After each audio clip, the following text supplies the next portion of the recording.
ओढ़नी चुनरिया तेरे नाम की चूड़ी खनकाई रे बोलो कैसा लगता है तेरी चुनरिया दिल ले गई।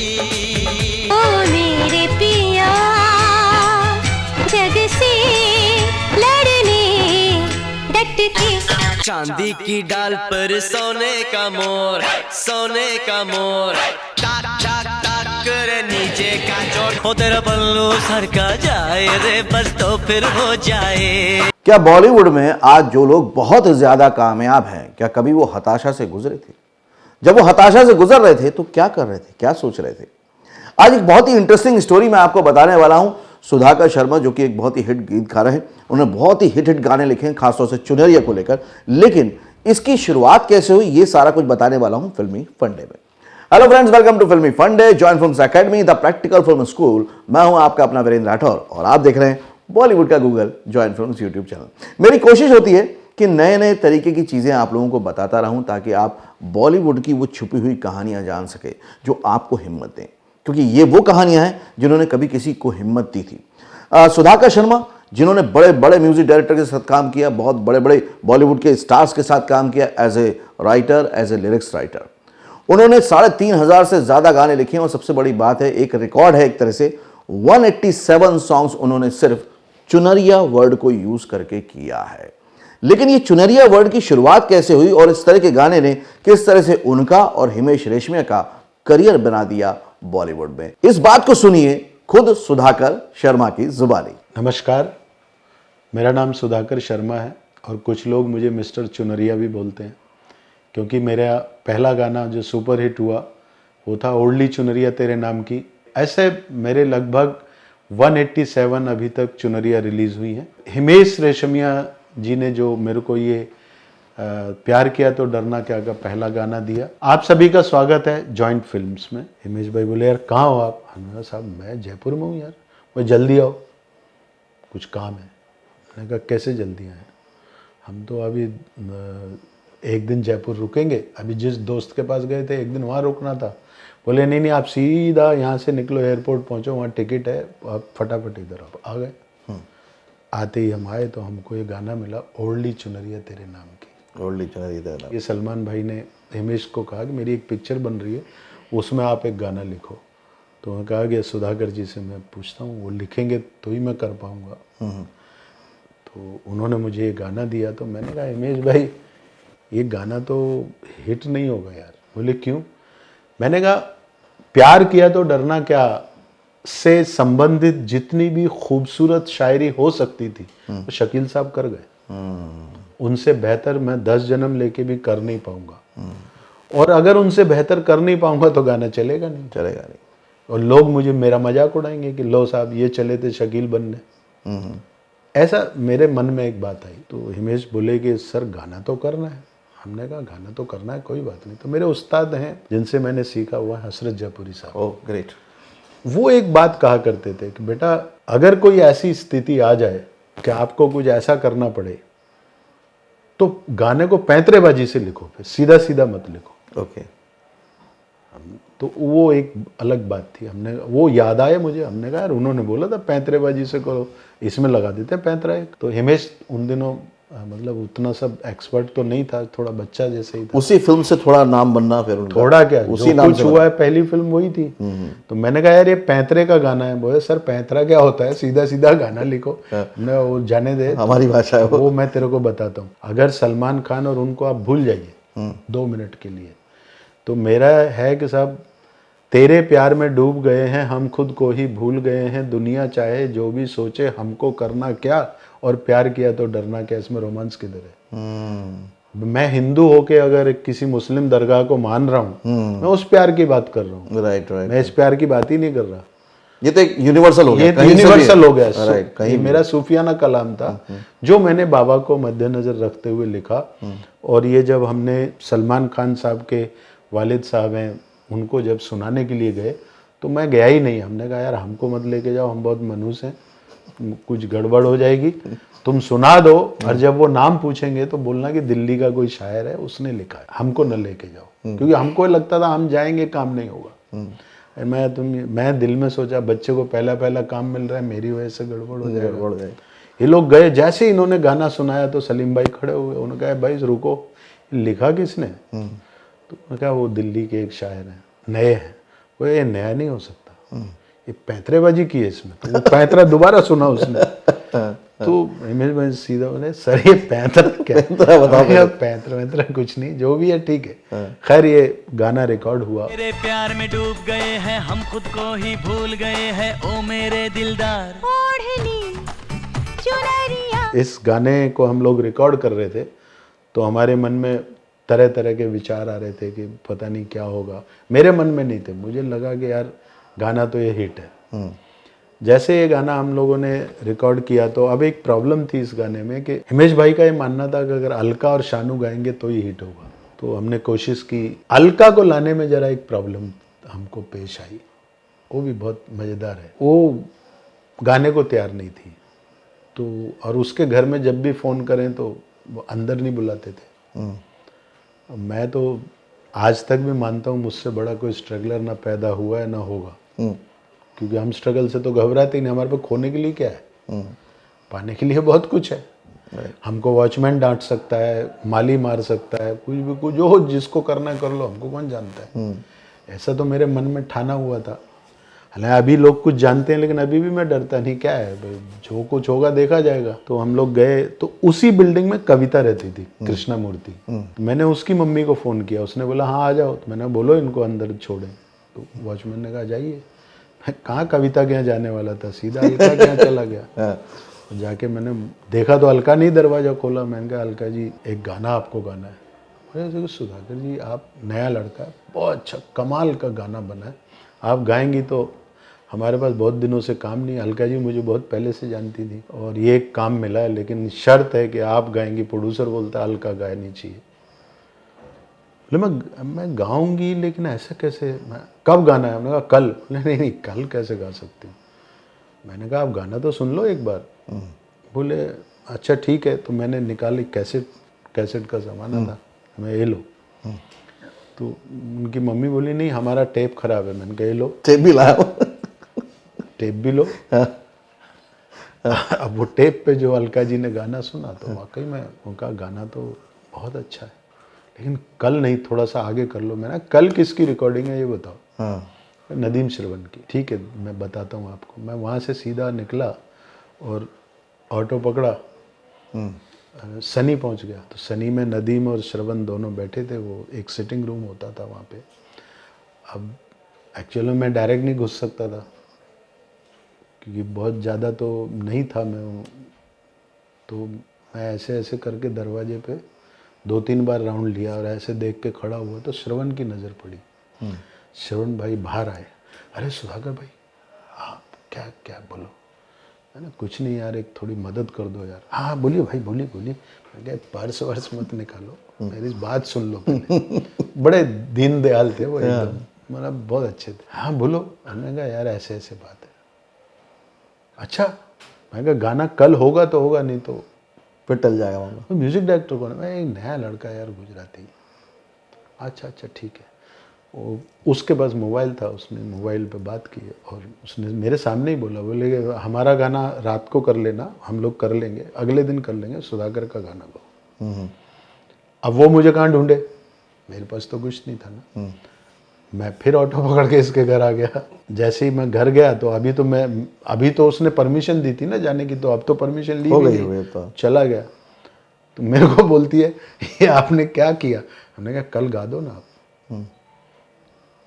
तो वो तैयार हो गई। मैं शानू के पास गया, मैं दादा वो एक गाना गाना है। हाँ गा दूंगा ना। अरे हिमेश का है, कल ही गाना। अरे कल तो यार मैं किसी और का गा रहा हूँ। मैं किसी और का बाद में गाना, पहले हमारा गाना गाओ, हमको ऐसा ऐसा मिला है। और ये गाना एम्पायर में साहब रिकॉर्ड हुआ। दादा ने ये गाना गाया और अलका जी ने गाया। तो अलका जी ने कुछ शर्त रखी थी, हमने मान ली थी। जैसे ही गाना रिकॉर्ड हुआ तो हम उनके मुताबिक रकम लेके गए। हमने कहा ये लीजिए। तो उन्होंने कहा नहीं।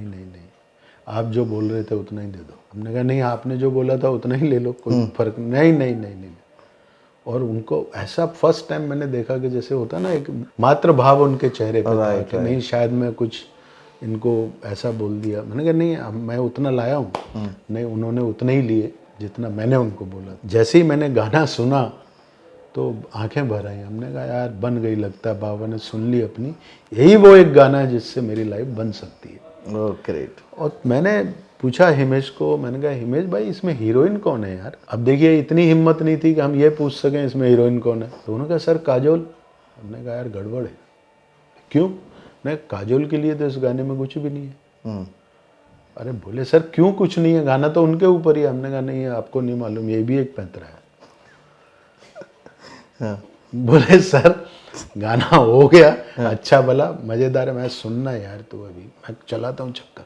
मैं शानुदा को फ़ोन किया और कहा शानुदा मेरे से एक गलती हो गई है, वो एक दो लाइन जो प्रोड्यूसर को पसंद नहीं थी वो मैंने आपको लिखवा दी, और जो मैंने अल्ट्रेशन किया था वो रह गया। तो वो तो पहले ही प्रोड्यूसर को नहीं पसंद है। दादा गड़बड़ हो जाएगा। अरे हम शाला जन्मदिन मना रहा है अपना, इधर केक काटा है, तुम्हारे क्या है यार, तुमको ख्याल रखना चाहिए। हमने कहा दादा अब हो गया सो हो गया, आ जाइए ना, अभी क्या है, एक लाइन है बस। दादा आए और दादा के कोट पे चिमकी पड़ी हुई थी, वाकई में उन्होंने केक काटा होगा। हाँ बोल जल्दी बोल। मैंने कहा ये लिखिए। कहाँ गानी है? हमने कहा ये दो लाइन की जगह ये गा दीजिए। सर मैंने काजोल को देख के जो लाइनें लिखी वो थी, तौबा तौबा ये आंखें करती हैं 100 बातें। काजोल जैसी एक्ट्रेस की आंखों की बात ना करो तो क्या खास गाना। क्या बात, क्या बात।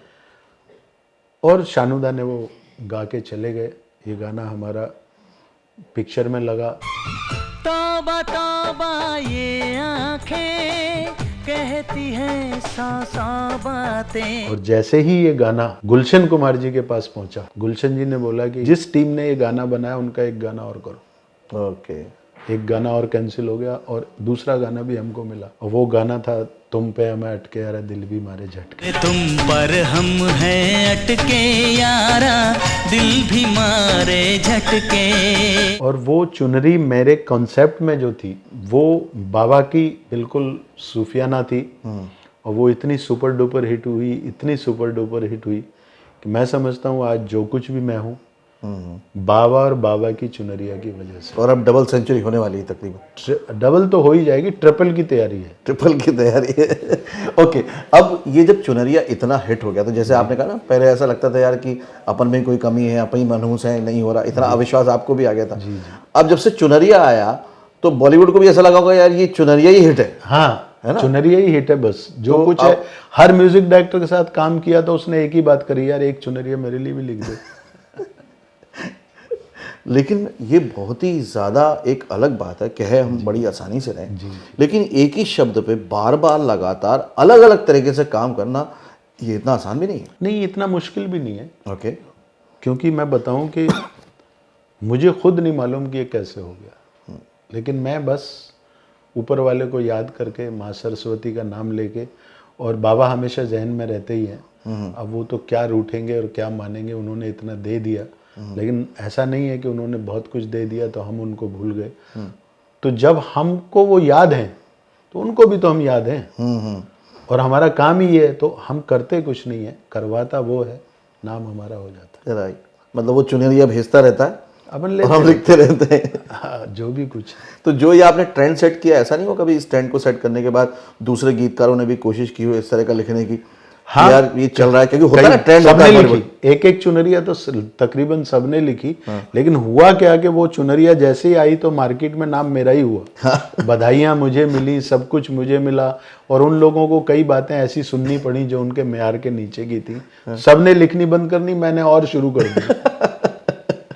मतलब जब काम भी कोई और कर रहा था तो भी नाम हमारा ही तो भी हमारा ही नाम हो रहा था, तो उसमें कोई प्रॉब्लम नहीं थी। राइट। तो इसके अलावा भी लेकिन आपने बहुत सारे गीत अलग अलग तरह से जी हाँ, लिखे, जैसे हमराज में एक भी चुनरिया नहीं है। सब अलग अलग गाने हैं। मैंने लगभग 3,500 गाने मेरे रिलीज हैं, 600-650 पिक्चरें हैं, और लगभग मेरी 1500-1600 एल्बम है। मैंने राजस्थान में 36 पिक्चरें लिखी हैं सर, हरियाणवी में 3-4 पिक्चर लिखी हैं, भोजपुरी में 3-4 लिखी हैं। तो बाबा ने जब दिया तो दिल खोल के ही दिया और अभी भी दे रहा है। और मैं अभी जो काम कर रहा हूँ ये बहुत अलग तरीके का काम है जी। जब से बाबा ने मुझे काम दिया है मैं काम मांगने कहीं नहीं गया, सिर्फ बाबा से ही मांगता हूँ। काम मेरे पास आता है, मैं उसे फिर जाने नहीं देता, चाहे वो कैसा भी काम हो। तो अचानक कुछ लोगों को भजन लिखवाने की बात आई, मेरे पास 2-3 कंपनियां हैं, किसी के 200 भजन लिखने हैं, किसी को 300 लिखने हैं, किसी को पीछे वो बोलते हैं लिखो, चलो ये भी काम शुरू कर देते हैं। तो वो कर रहे हैं, कोई प्रॉब्लम नहीं है, हमारा काम तो लिखना है। और मैं समझता हूँ कि हर राइटर का ये फर्ज बनता है कि वो अड़े नहीं किसी बात पे, सहज निकलता जाए तो वो निकल जाएगा। अगर अड़ जाएगा तो यहाँ तो एक का अल्टरनेट 50 है। राइट। एक का एक नहीं है, एक के 50 है, दूसरा कोई आ जाएगा। राइट, बिल्कुल सही बात। तो जो आप सहज रहे और अपने काम के प्रति ईमानदार है, उसकी वजह से सब चीज़ें लगातार चलती रही शायद, है ना। अच्छा, पिक्चर में क्या होता है, अगर फिल्म आती है उससे पहले गाने आते हैं जी, है ना, और फिल्म चली जाती है और गाने फिर भी रह जाते हैं। ये थे लगा दो बस इसमें, और कुछ नहीं हैं? सिर्फ थे लगा दो। थे लगा दो, थे, हाँ, आते थे, रह जाते थे, अब नहीं है थे वाली बात। नहीं, अब तो नहीं है, लेकिन जब आपने गाने लिखे और गाने जो हम गाने सुनते हैं वो आज भी हैं। जी, वो गाने अपनी जगह से हमेशा मिले रहेंगे, हमेशा रहेंगे। लेकिन बदलते दौर के साथ साथ म्यूजिक बदलता है, ऑडियंस बदलती है। जैसे कंपोजर में आपने बोला कि आपने नए के साथ, तो ऐसे अलग अलग म्यूजिक कंपोजर के साथ साथ क्या आपको अलग माइंडसेट के साथ बैठना पड़ता है? बिल्कुल अलग पैंतरेबाजी लानी पड़ती है? बिल्कुल अलग। हमको पहले ये सोचना पड़ता है कि इस म्यूजिक डायरेक्टर का टेस्ट क्या है। अगर उसका टेस्ट समझ में आ जाता है तभी हम काम कर पाते हैं। जैसे कल ही मेरी एक सिटिंग थी, वैशाली महाडे एक बहुत अच्छी सिंगर है, तो उसने मुझे कहा कि मेरे लिए एक गाना लिख दीजिए। मैं लिख देंगे, बोले आप ट्यून पे कंफर्ट हो या वैसे? हमने कहा दोनों में कंफर्ट है, देख लेते हैं। तो मैं उनके घर गया, तो मैं रास्ते में सोचता जा रहा था कि यार ये मराठी लड़की है, इसका म्यूज़िक डायरेक्टर भी मराठी होगा, तो गाना भी लगता है मराठी के स्टाइल में होगा। हाँ। तो एक मेंटली मैं प्रिपेयर था। मैं जब गया वही मराठी ट्यून मेरे को सुनने को मिली, लेकिन वो नए लड़के थे, मुझे ट्यून बहुत पसंद आई और आप यकीन कीजिए 15 मिनट में मैंने गाना उनको मैं बोलता गया, वो लिखते गए, क्योंकि गाना मैं लिखता नहीं। अच्छा। मैंने जितने गाने लिखे वो या तो रिलीज़ नहीं हुए या रिकॉर्ड नहीं हुए। इसलिए लिखे नहीं, सीधे रिलीज किए? नहीं, मैं लिखना मतलब मैं या तो म्यूजिक डायरेक्टर लिख लेता है या तो कोई और लिख लेता है, मैं खुद कुछ नहीं लिखता और ना इतिहास रखता हूँ। वाह। कोई कागज पन्ना नहीं रखता। हाँ। जो हो गया रिकॉर्ड वो मेरा, जो रह गया वो भी मेरा। क्या बात है, बहुत अच्छा लगा सुधाकर जी आपसे बात करके और मिलकर बहुत अच्छा लगा। बस ऐसे ही आप चुनरिया पे और गाने लाते जाएं और रिकॉर्ड बना लें। बिल्कुल। और मैं दर्शकों से अपील करूंगा कि वो मुझे भुलाएं ना, प्यार करते रहें, मेरा काम सुनते रहें। तो ये थे सुधाकर जी, जो बहुत ही बड़े गीतकार हैं, लेकिन बहुत अच्छी अच्छी बातें उन्होंने कही। मैं आपके लिए हमेशा की तरह कंक्लूड करता हूँ। पहली बात तो ये कि अगर आप इस इंडस्ट्री में आते हैं, कई बार ऐसे दौर आएंगे जब हताश हो जाएंगे, लेकिन हताश होने में दो बातें होती हैं, या तो आप गिर जाते हैं और फिर संभल नहीं पाते, लेकिन अगर हताश हैं और आप किसी पे आप बहुत ज़्यादा श्रद्धा रखते हैं, इबादत करते हैं उसकी और दिल से करते हैं, तो आपको कहीं ना कहीं मौके मिलने और बनने शुरू हो जाते हैं, या फिर आपको समझ में आना शुरू हो जाता है।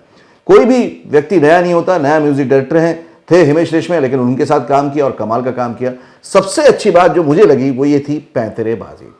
सुधाकर जी सिर्फ गीतकार नहीं है और इसलिए हिट नहीं है, उनकी पैंतरेबाजी गजब की है और इससे आपको डेडिकेशन समझ में आएगा। उन्होंने सारे पैंतरे अपनाए उस गाने को मुकम्मल बनाने के लिए, पूरा करने के लिए, हिट बनाने के लिए। ये जो अप्रोच होती है ना, अगर आप ये लेके चलेंगे, मतलब आप गाने के साथ भी उस इबादत की तरह जुड़ जाएंगे कि नहीं, ये गाने को उसकी जगह मिलनी चाहिए। उनको जैसे ही ख्याल आया कि इसमें काजोल है तो उसकी आंखों के लिए कोई ना कोई बात होनी चाहिए, उन्होंने उसके लिए भी अपनी तरफ से कोशिश की, जो उनके जॉब वर्क में नहीं आता है फिर भी किया। दूसरी बहुत अच्छी बात की, आपको सहज रहना चाहिए, अड़ना नहीं चाहिए। ये बात बहुत सही कही उन्होंने, क्योंकि बहुत सारे राइटर से, लिरिक्स राइटर से मैं मिलता हूँ जो बोलते हैं कि नहीं ये तो ऐसे ही होगा। ये क्रिएटिव फील्ड है जहां पर एक टीम वर्क होता है, आपको सबके साथ मिलजुल के चलना होता है, तभी आप लंबी दूरी तक चल पाते हैं। उन्होंने जब भी गाने लिखे, उन्होंने जैसे कहा जो लिखे वो बने नहीं, रिकॉर्ड नहीं हुए, तो इसके लिए उन्होंने क्या करा, सबसे पहले मुंह से ही गाने रिलीज करना शुरू कर दिए। जब मुंह से गाने रिलीज किए तो अपने आप ही वो हिट होते चले गए।